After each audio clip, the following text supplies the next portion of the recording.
Assalamualaikum warahmatullahi wabarakatuh. Kembali lagi untuk mata kuliah sistem tenaga. Untuk kali ini pertemuan pertama kita akan membahas tentang komponen-komponen sistem tenaga. Nah, untuk energi listrik sendiri itu tersedia di berbagai bentuk ya, dan manusia mengubahnya ke dalam bentuk energi listrik untuk pemenuhan kebutuhan. Pengubahan atau konversi ini memberikan keuntungan, namun konversi tersebut juga memerlukan biaya yang tidak kecil. Sebagai bentuk yang mungkin dikonversikan dalam bentuk listrik antara lain adalah energi radiasi atau sinar matahari. Lalu juga ada energi panas, panas bumi, lalu juga energi kimia, batu bara atau minyak bumi, energi kinetik gelombang laut, dan juga energi kinetik arus laut, energi potensial air terjun, dan juga energi nuklir. Kelebihan dari bentuk energi listrik sendiri yaitu lebih mudah untuk diatur dan dikendalikan, diantaranya bisa menggunakan misalkan penyearah ataupun inverter. Lalu juga dapat ditransmisikan dengan kecepatan cahaya dengan menggunakan beberapa kabel konduktor tegangan tinggi itu bisa ditransmisikan secara cepat dan juga tentunya harus aman. Dapat dikonversikan ke dalam bentuk energi lain dengan efisiensi yang tinggi. Misalkan energi listrik ke dalam energi mekanik, atau listrik, dan lain sebagainya. Lalu juga ke bentuk energi panas, misalkan setrika, atau mesin pemanas, dan lain-lain. Hingga dapat digunakan dan bermanfaat dalam kehidupan sehari-hari. Lalu juga bebas polusi, walaupun dalam konversinya dari bentuk asli masih menimbulkan polusi. Bebas polusi di sini ketika misalkan sudah menjadi bentuk energi listrik, itu minim polusi.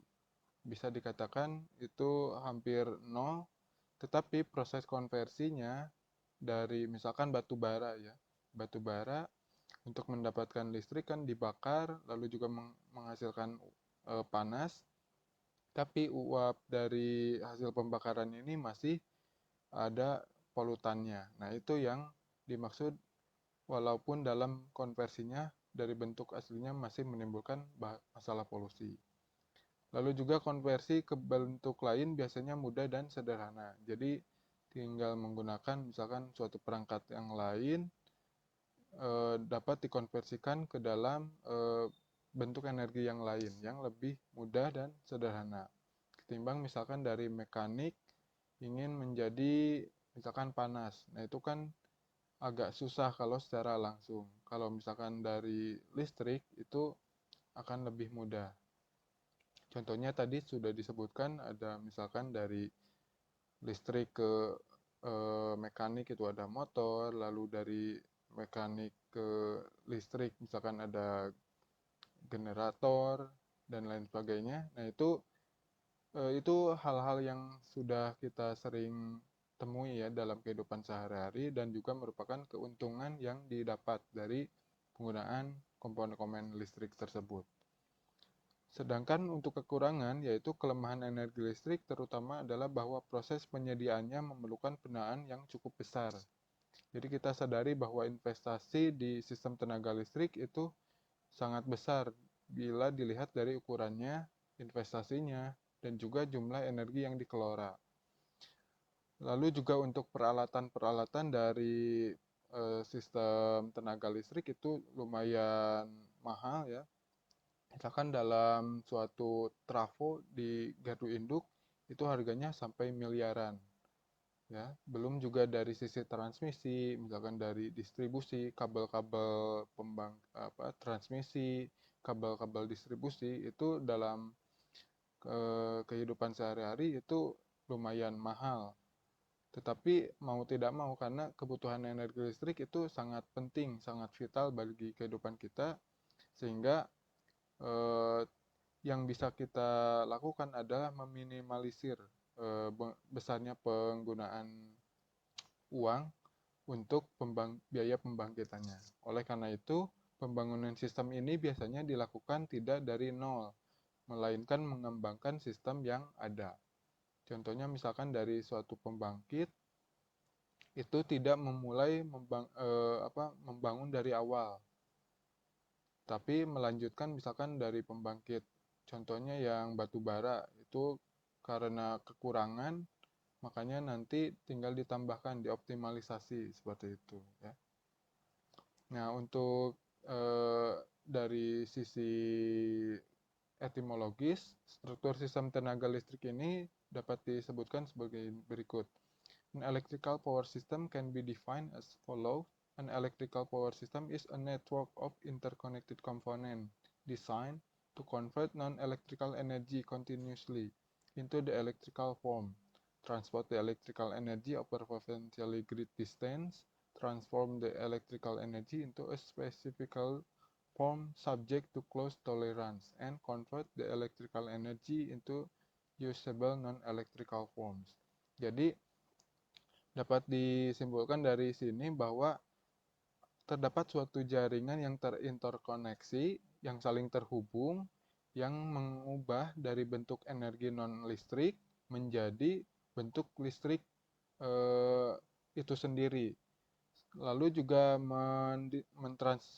mentransport atau mentransmisikan bentuk energi listrik tersebut ke dalam suatu perangkat, dan nanti akan digunakan untuk mengubah energi listrik tersebut ke dalam bentuk non-elektrikal yang lain yang dapat digunakan dalam kehidupan sehari-hari. Ya, jadi misalkan dari suatu pembangkit listrik tenaga batu bara ya, PLTU, itu dari bahan batu bara dibakar, kemudian mendapatkan panas atau heat, lalu juga panas tersebut nanti akan memutar turbin gas atau turbin uap, sehingga putaran turbin tadi akan dikoppel dengan generator. Generator berputar, prinsip kerjanya ketika generator diputar berhubungan dengan medan magnet, maka akan menghasilkan GGL atau tegangan. Nah, tegangan tersebut nanti yang dimanfaatkan, misalkan dari pembangkitan 20 kV nanti akan dinaikkan ke sampai 500 kV, kemudian akan dialirkan kembali ke sistem yang lebih bawahnya ya, untuk didistribusikan sampai ke sisi konsumen. Nah, secara umum suatu sistem tenaga listrik terdapat beberapa komponen. Yang pertama misalkan dari sisi hulu ya, dari pembangkit atau power plant, misalkan pembangkit listrik tenaga air di sini. Dari suatu dam atau reservoir nanti akan dialirkan melalui misalkan pipa. Pipa tersebut memiliki kemiringan sehingga nanti air yang jatuh itu memiliki energi potensial dan energi kinetik. Untuk memutar turbin, turbinnya ada turbin Kaplan, Francis, dan lain sebagainya. Nanti mungkin akan dipelajari ketika Anda mulai mengerjakan tugas akhir. Lalu dari putaran turbin tersebut nanti akan dikoppel atau disambungkan dengan generator. Nah, generator tadi misalkan dengan kapasitas 25 MW, 270 kV misalkan. Nanti akan dinaikkan melalui suatu substation atau gardu induk. Dalam gardu induk sendiri itu biasanya ada komponen trafo untuk menaikkan tegangan dari generator tadi. Generator sini misalkan 20 kV naik jadi 150 kV. Dari substation ini nanti akan dinaikkan kembali ke saluran transmisi tegangan tinggi atau saluran udara tegangan ekstra tinggi, SUTT atau SUTET. Untuk SUTET sendiri biasanya tegangannya antara 275 kV sampai 500 kV. Lalu selama proses pengiriman transmisi ini, maka akan dialirkan sampai jarak ribuan kilometer, ya, disalurkan melalui suatu saluran transmisi. Lalu misalkan dari suatu transmisi dipakai ke suatu power substation. Dari sisi distribusinya ya, kita ambil dari 500 kV melalui suatu gardu induk, nanti akan diturunkan ke trafo step down.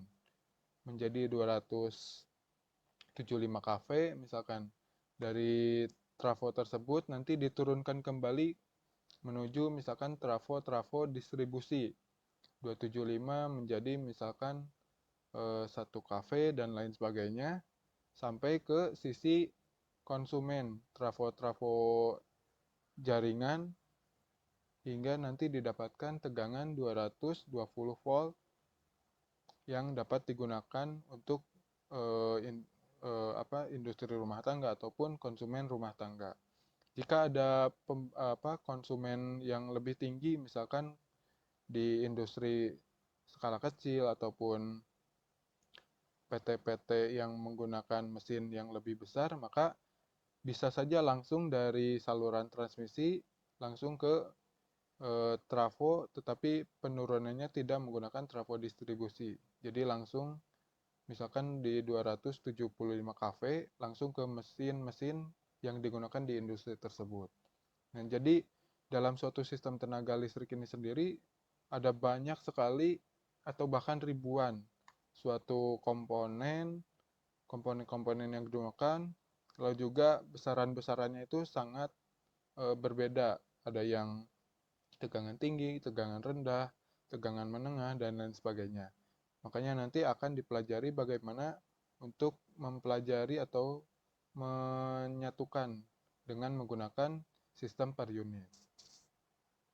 Nah, untuk komponen sistem tenaga, misalnya dari pusat pembangkit, itu biasanya generatornya hanya mencapai tegangan 25 kV. Lalu nanti akan dinaikkan oleh sistem transmisi menggunakan tegangan ekstra tinggi atau SUTET 500 kV dan 275 kV. Lalu juga untuk SUTT yaitu 150 kV dan 70 kV. Lalu untuk sistem distribusinya itu ada distribusi tegangan menengah 20 kV biasanya ditanam ya, atau tegangan rendah itu SUTR 220 ataupun 380 volt. Ini untuk yang 3 fasa. Ya. Adapun untuk jenis-jenis pusat pembangkit yang ada di pembangkitan komponen sistem tenaga listrik yaitu ada PLTU, PLTG, PLTGU, lalu juga ada PLTD, PLTP, panas bumi, lalu juga PLTA yang sering kita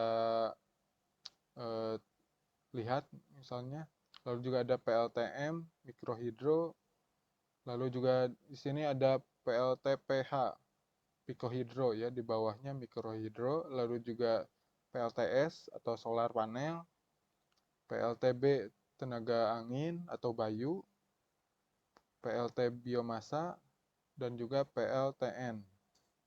Nah, semuanya ini merupakan jenis-jenis pembangkit yang digunakan dalam pembangkitan tenaga listrik.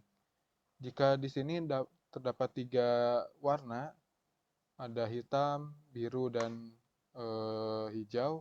Untuk yang hitam itu merupakan pembangkit yang sifatnya tidak terbarukan, ya, menggunakan uap, gas, kombinasi gas dan uap, dan juga diesel. Lalu juga untuk yang biru ini merupakan komponen pembangkit yang terbarukan, artinya sumber bahan bakarnya itu tidak habis ya, karena menggunakan sumber yang murni yang berada di alam. Sedangkan untuk uap, gas, dan lain sebagainya, diesel itu ada di alam tetapi jumlahnya makin sini makin sedikit ya. Sehingga dikhawatirkan nantinya akan semakin sedikit dan habis. Makanya sekarang lebih dikembangkan untuk pembangkit listrik yang terbarukan. Lalu untuk PLTN sendiri ini merupakan suatu pembangkit jenis terbarukan tidak, tapi ini juga di alam ada, tetapi masih dipelajari karena mungkin dikhawatirkan terjadi reaktor nuklirnya bocor dan lain sebagainya. Jadi masih dalam tahap kajian, belum dalam tahap pelaksanaan atau pemanfaatan secara langsung. Lalu untuk fungsi pembangkit yaitu membangkitkan energi listrik dengan cara mengubah energi primer menjadi energi listrik, di mana komponen utamanya adalah generator dan juga turbin atau penggerak mula. Lalu untuk proses konversi energinya sendiri ada yang thermal atau termis melalui pemanasan suhu tinggi, termasuk diantaranya PLTU, PLTG, PLTD, PLTP, PLTGU, dan PLTN. Lalu juga ada yang non-termis, tanpa melalui pemanasan suhu tinggi, PLTA, PLTM, PLTB. Nanti akan kita pelajari satu persatu. Lalu berdasarkan jenis energi primer, yang tadi disebutkan yang semakin habis yaitu fosil, menggunakan bahan bakar fosil, ada minyak bumi, gas, atau batu bara. Ini yang dikhawatirkan akan semakin habis, karena cadangan di dunia itu semakin sedikit. Lalu untuk non-fosil atau renewable energy, energi terbarukan, menggunakan energi primer yang tidak habis pakai, karena sumbernya selalu ada ya di bumi. Ada air, mikrohidro, bayu, surya, dan sebagainya. Itu yang banyak dikembangkan akhir-akhir ini. Ya. Nah, untuk PLTA sendiri, ini konstruksinya ada suatu bendungan atau dam atau reservoir air. Nantinya dari sini misalkan ada pipa penstock untuk mengalirkan air dengan ketinggian dan kemiringan tertentu, kemudian akan dialirkan ya.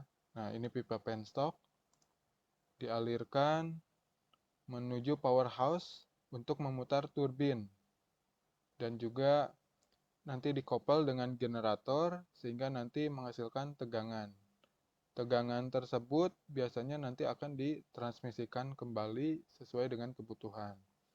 Untuk komponen PLTA sendiri biasanya dari sisi intake, misalkan di sini ada sungai, ditampung dulu ke sisi intake, lalu juga limpahannya itu dialirkan misalkan ke sungai yang dialirkan langsung ke sungai yang lain ya. Lalu dari sini ada sand trap, itu fungsinya untuk menangkap pasir supaya nanti tidak ikut terbawa dan menabrak turbin, sehingga nanti dikhawatirkan turbinnya akan cepat rusak.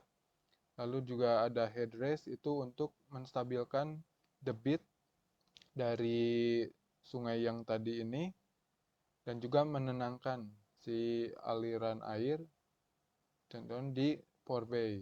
Forebay ini untuk menenangkan dan juga menstabilkan volume air yang akan dialirkan. Jadi kalau misalkan debit di sini kurang, nanti tidak akan memenuhi untuk pemutaran turbin di bawahnya.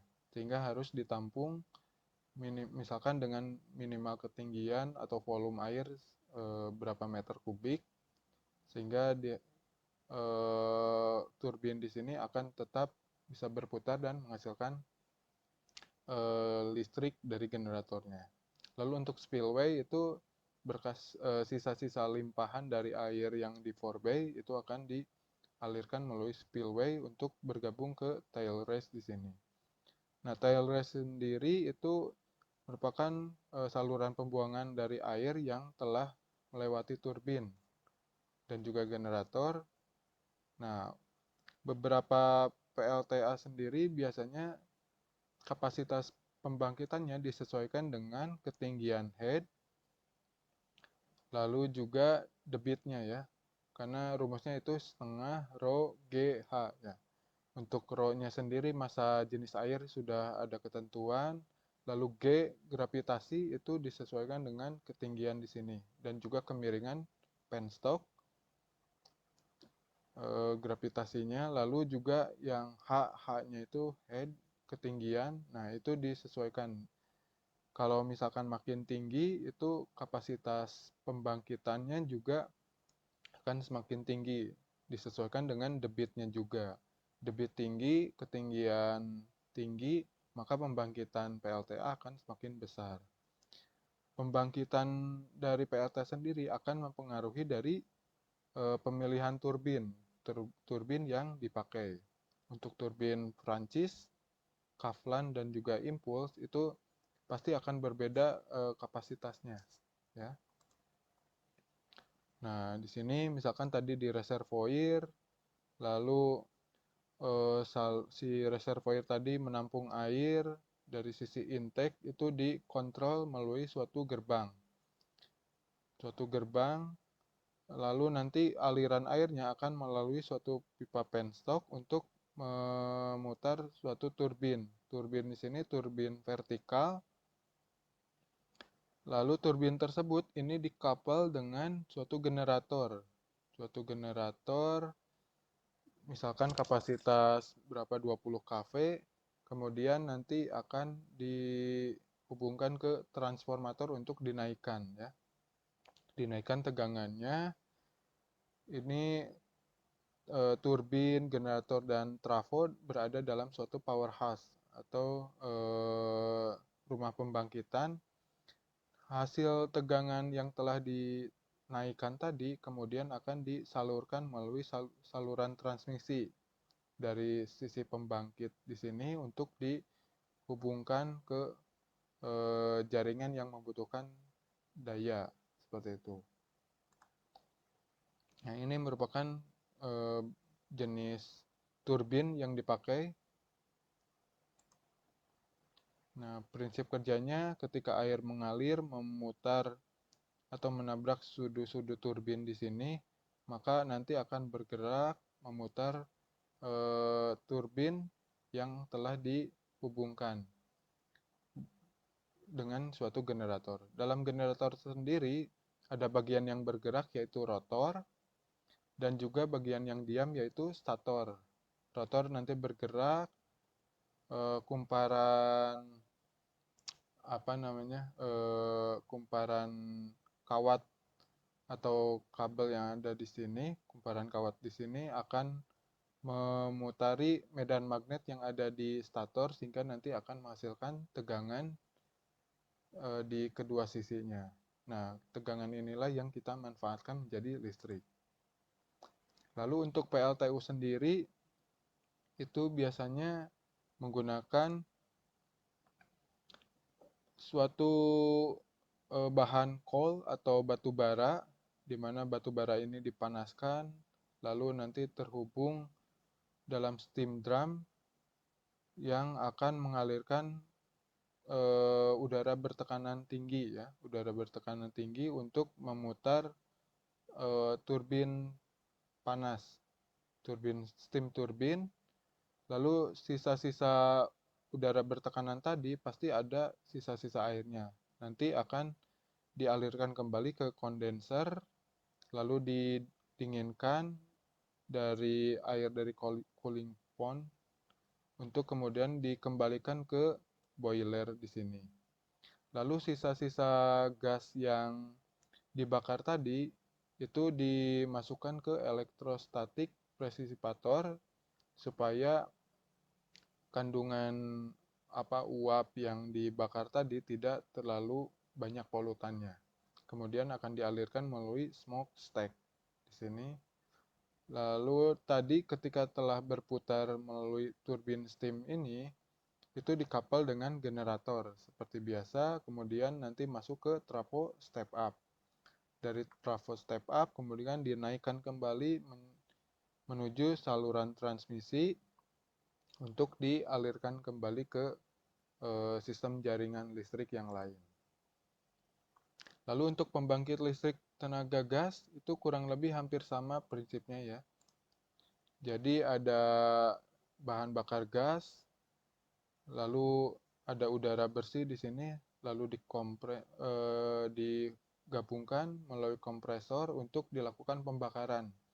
Jadi udara bersih lalu digabungkan dengan bahan bakar gas, lalu dibakar, di combustion, sehingga nanti menghasilkan energi panas untuk memutar turbin. Turbin di sini nanti akan mengkapal generator untuk menghasilkan listrik. ya. Lalu untuk PLTGU itu kurang lebih hampir sama dengan uap, tetapi ditambahkan dengan gas. Jadi untuk bagian awal itu ada gas, kita masukkan di sini. Lalu dari gas tadi nanti akan dihubungkan dengan suatu pembangkit listrik tenaga uapnya. Dibantu untuk menaikkan tekanannya. Kemudian dari panas yang telah ada di sini nanti kemudian akan memutar turbin. Turbin di sini akan dikapal dengan generator. Generator di sini juga akan nanti dinaikkan tegangannya melalui suatu trafo untuk dinaikkan kembali ke saluran transmisi yang lain. Ya, kurang lebih hampir sama prinsipnya dengan PLTU dan PLTGU. Lalu untuk PLTP sendiri, itu biasanya dari sumber panas bumi alami, dari lapisan magma, lapisan uap, ada kantong uapnya, lalu juga nanti dimasukkan suatu pipa atau pompa untuk mengalirkan udara bertekanan, lalu juga nanti akan masuk ke kondensor kontak langsung. Udara bertekanan ini nanti dihasilkan untuk memutar turbin uap, kemudian untuk memutar generator sehingga menghasilkan listrik. Nah, dari turbin uap tadi sendiri nanti pasti akan menghasilkan air lagi ya, air hasil dari uap atau udara bertekanan sini, kemudian akan nanti dialirkan uapnya sehingga nanti akan terakumulasi menjadi suatu hujan. Kemudian nanti akan terserap, kemudian menjadi diserap oleh tanah, permukaan tanah, kemudian masuk ke lapisan tanah yang lain, sehingga dihasilkan udara yang bertekanan yang lain. Lalu untuk PLTN sendiri, biasanya dalam suatu reaktornya ini sendiri untuk reaksi fisi ya. Reaksi fisi yaitu penembakan satu inti atom oleh suatu sinar misalkan, sehingga nanti akan menghasilkan tenaga yang luar biasa. Kemudian dari reaktor sendiri akan dialirkan melalui kettle uap. Lalu dari kettle uap sendiri nanti dipompa sehingga akan menghasilkan tekanan yang panas yang bertekanan tinggi untuk memutar turbin uap. Ya. Turbin uap kemudian akan dikoppel ke generator. Generator akan menghasilkan listrik. Nah, sisa-sisa air atau udara bertekanan yang masih ada airnya itu nanti akan melalui kondensor untuk dipompa melalui ke air untuk didinginkan, air laut biasanya. Kemudian sisa yang lainnya akan dipompa kembali ke kettle uap yang ada di sini. Ya. Nah, untuk fotovoltaik sendiri biasanya itu digunakan untuk energi cadangan. Misalkan energi cadangan ada di rooftop suatu gedung, ataupun misalkan lampu lalu lintas yang sifatnya bisa portable, bisa digunakan. Jadi prinsip kerjanya nanti matahari akan terserap oleh sel-sel fotovoltaik, merupakan bagian semikonduktor yang menghasilkan tegangan. Tegangan ini diakibatkan karena adanya perpindahan neutron dan proton ya dari lapisan semikonduktor, kemudian nanti perpindahan tersebut akan menghasilkan tegangan. Nah, akumulasi dari sel fotovoltaik yang banyak ini dihubung seri misalkan, itu akan terakumulasi, kemudian nanti akan masuk ke SCC atau Solar Charge Control untuk Misalkan diatur tegangannya sebelum masuk ke baterai. Nah, dari baterai nanti kita akan ubah menjadi tegangan AC melalui bantuan inverter.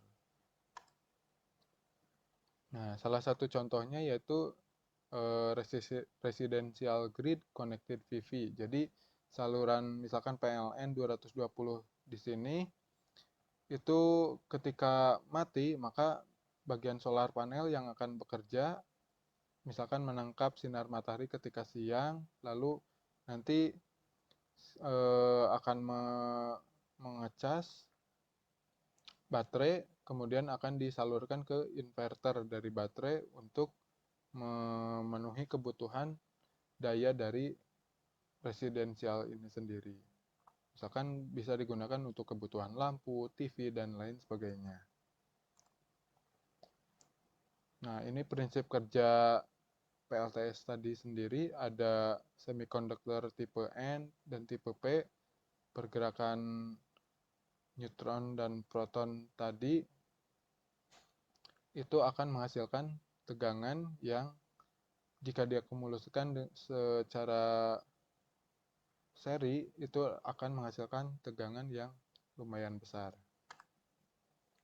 Lalu ada PLTA, itu merupakan pembangkit listrik tenaga angin. Prinsipnya kurang lebih hampir sama. Tenaga angin yang berasal dari laut atau udara bertekanan itu akan memutar blades atau sudut-sudut turbin. Sudut-sudut turbin nanti akan terhubung dengan generator yang ada di sini.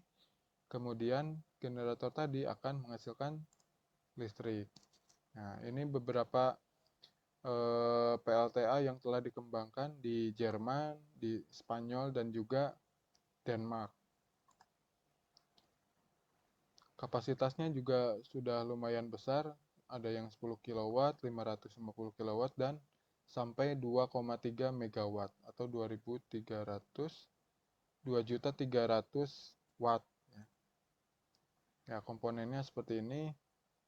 Ada blades, ada rotor, ada statornya. Lalu juga ada generator untuk menghasilkan listrik dan juga ada towernya untuk supaya si turbin ini mampu menahan besarnya udara angin yang bertekanan. Lalu ada juga PLT sampah. Ini merupakan energi terbarukan yang banyak dikembangkan akhir-akhir ini. Prinsipnya biasanya menggunakan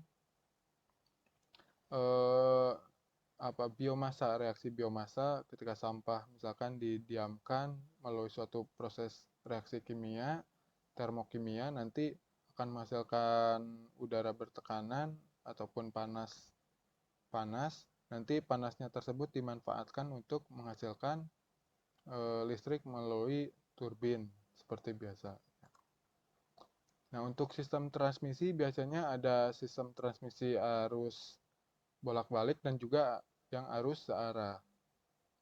Lalu untuk secara fisik instalasi ada overhead lines atau saluran udara, lalu saluran kabel bawah tanah atau underground dan juga kabel bawah laut. Lalu jenis-jenis transmisi tegangannya yaitu ada 70 kV, 150 kV, 275 kV dan 500 kV. Untuk 70 dan 275 kV ini biasanya ada di Sumatera ya. Untuk 150 kV dan 500 kV itu banyak di Pulau Jawa.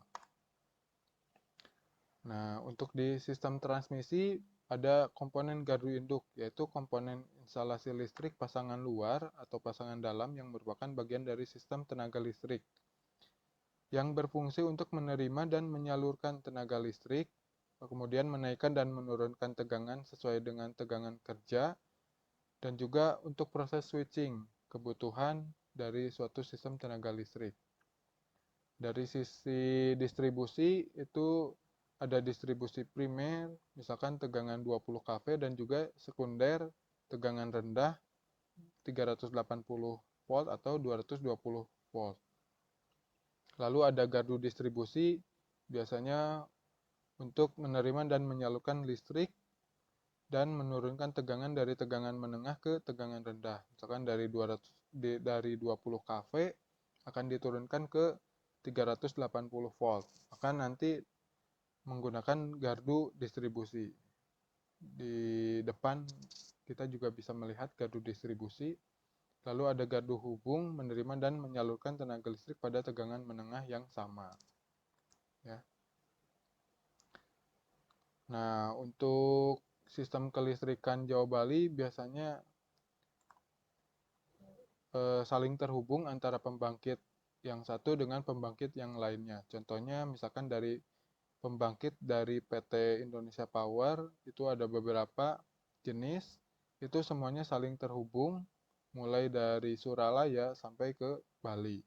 Terhubung untuk memenuhi kebutuhan yang ada di Pulau Jawa Bali ini. Lalu pembangkitan dari PT PJB itu dari Muara Karang, Muara Tawar sampai ke Paiton di Gresik, semuanya tersambung melalui saluran transmisi 500 kV. Ya. Contohnya juga sistem transmisi 500 kV di Jakarta. Itu ada dari Suralaya, Bekasi, Cawang, dan lain sebagainya saling terhubung untuk saling bahu-membahu memenuhi kebutuhan daya. Contohnya juga untuk kelistrikan Jakarta. Ada transmisi 70 kV, 50 kV. Jadi ada beberapa jenis saluran transmisi dalam suatu area provinsi misalkan. Tapi pada hakikatnya itu hampir sama ya, dari suatu power substation atau GI melalui trafo kemudian dihubungkan melalui overhead lines atau jaringan udara sampai ke sisi-sisi konsumen. Lalu juga ada struktur jaringan distribusi, itu biasanya terdapat jaringan radial. Nah, contohnya seperti ini, dari 150 kV masuk ke trafo GI ke 20 kV, kemudian nanti dialirkan ke titik-titik beban, ini untuk tipe radial. Lalu untuk open loop, itu biasanya berputar ya, karena strukturnya sederhana, lalu sumber pasokan dari GI bisa dari GI yang sama atau GI yang lain dan juga keandalannya lebih tinggi. Nah, seperti ini ya, open loop.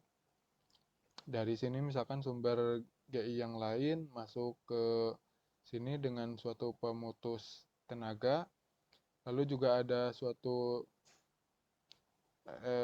tegangan 150 kV yang lain masuk ke trafo GI, kemudian ada 20 kV diturunkan dari trafo GI tadi, kemudian dialirkan ke titik-titik beban.